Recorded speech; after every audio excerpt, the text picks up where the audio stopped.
Hello everyone, welcome back to my channel. আবারও একটি ছোট্ট পর্বতে আপনাদের সকলকে ওয়েলকাম। এই পর্বতে আমি আপনাদের সাথে শেয়ার করছি একদম নরম তুলতুলে ফুলকো ফুলকো পুরে ভরা ডালের পুরি। এই ডাল পুরি আমি কিভাবে আজকে বানিয়েছি আজকে সেইভাবে একটু শেয়ার করেছি।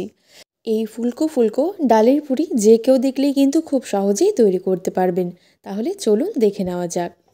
এই ডালের পুরি বানানোর জন্য এখানে আমি ছোলার ডাল আগের থেকে 4 থেকে 5 ঘন্টা ভিজিয়ে রেখেছিলাম।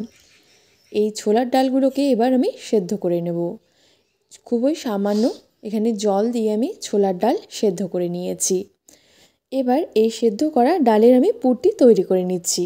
প্যানের মধ্যে এখানে সামান্য একটু তেল দিয়ে ফোড়নে দিয়ে দিচ্ছি কালো জিরে, কাঁচা লঙ্কা কুচি নিয়েছি, এখানে পেঁয়াজ কুচি। খুব ভালো করে এখানে একটু নাড়াচাড়া করে নিচ্ছি। সব কিছু একটু ভালো করে এখানে আমি লাল লাল করে ভেজে নিয়েছি। এরপর এর মধ্যে দিয়ে দিচ্ছি সামান্য একটু হলুদ গুঁড়ো, লঙ্কার গুঁড়ো। খুব ভালো করে মিশিয়ে নিয়ে এরপর এখানে দিয়ে দিচ্ছি সেদ্ধ করা আমি ডালটাকে একটু ভালো করে আমি একটু নেড়ে নিয়েছি, যাতে একদম খুব ভালো করে তাড়াতাড়ি এখানে ম্যাশ হয়ে যায়। পরিমাণ মতো দিয়ে দিচ্ছি লবণ, সামান্য একটু দিয়ে দিচ্ছি চিনি, আর এখানে হাফ চামচের মতো জিরের গুঁড়ো আমি দিয়ে দিচ্ছি, আর এখানে কুচি করা ধনেপাতা কুচি দিয়ে দিয়েছি। এবার সব কিছুকে দিয়ে ভালো করে একটু নাড়াচাড়া করে নিচ্ছি। এই ডাল পুরির জন্য পুরটি একদম যতটা সম্ভব এখানে মিহি করে কিন্তু পুরটি তৈরি করতে হবে। এখানে আমি ডালটিকে ম্যাশ করে নিয়েছি, যতটা সম্ভব খুব ভালো করে এখানে ম্যাশ করে নিয়ে এটাকে নামিয়ে নিয়েছি। এই পুরটি একদম তৈরি হয়ে গেছে। এবার পুরটি হালকা একটু গরম থাকা অবস্থায় এখানে আমি লাড্ডুর শেপ তৈরি করে নিচ্ছি।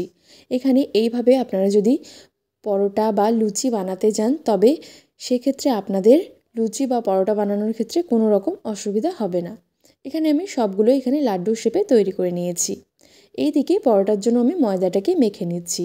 এখানে ময়দা নিয়েছি, ময়দার মধ্যে দিয়ে দিচ্ছি এখানে সামান্য একটু চিনি, সামান্য একটু লবণ, আর সামান্য একটু রিফাইন্ড অয়েল। খুব ভালো করে একটু ময়াম করে নিয়ে এরপর এর মধ্যে অল্প অল্প করে জল দিয়ে ময়দাটাকে মেখে নিচ্ছি।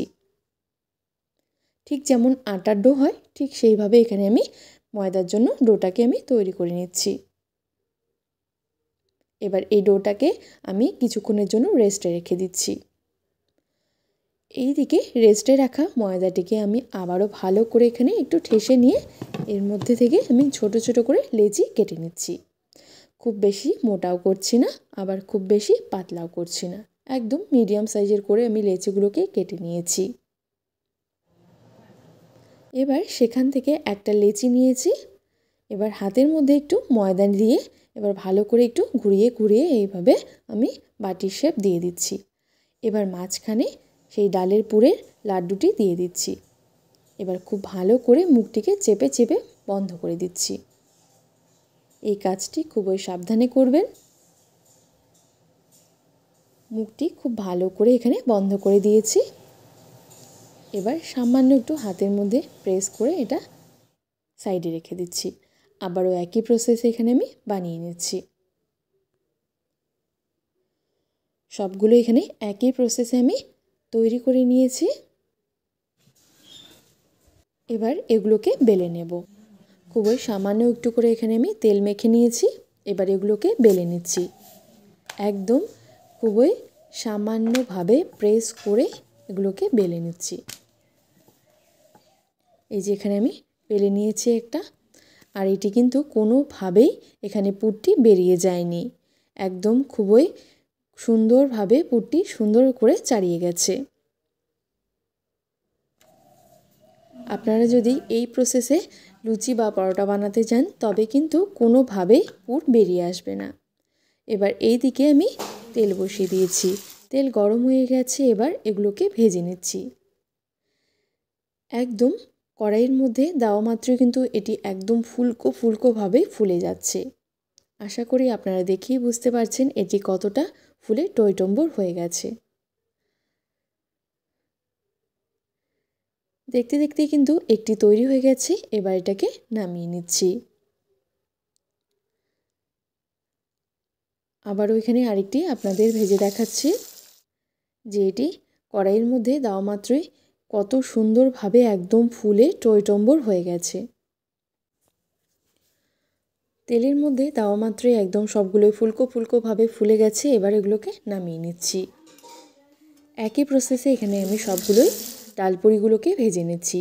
আর এই ডালপুরিগুলো খেতে এতটাই মুচমুচে আর ভেতর থেকে পুরে ভরা, যা আপনারা একবার যদি বানিয়ে খান তবে কথা দিচ্ছি আপনারা দ্বিতীয়বারও বানিয়ে খাবেন। এতটাই মজাদার খেতে। সবগুলো ডালের পুরি এখানে আমি তৈরি করে নিয়েছি। আর এটি আমি শেয়ার করেছি মটর ডালের ঘুগনির সাথে। এটি খেতে এতটাই মজাদার, যা আপনারা একবার বানিয়ে খেলে ভীষণভাবে কিন্তু দ্বিতীয়বারও খেতে চাইবেন।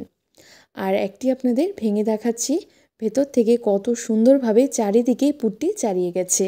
তো আশা করব আমার আজকের এই ডালের পুরি রেসিপিটি আপনাদের ভালো লেগেছে। ভালো লেগে থাকলে অবশ্যই একটি লাইক, শেয়ার এবং চ্যানেলটিকে সাবস্ক্রাইব করে রাখবেন। সবাই ভালো থাকবেন, সুস্থ থাকবেন। আবারও আসবো নতুন কোনো রেসিপি নিয়ে। ধন্যবাদ।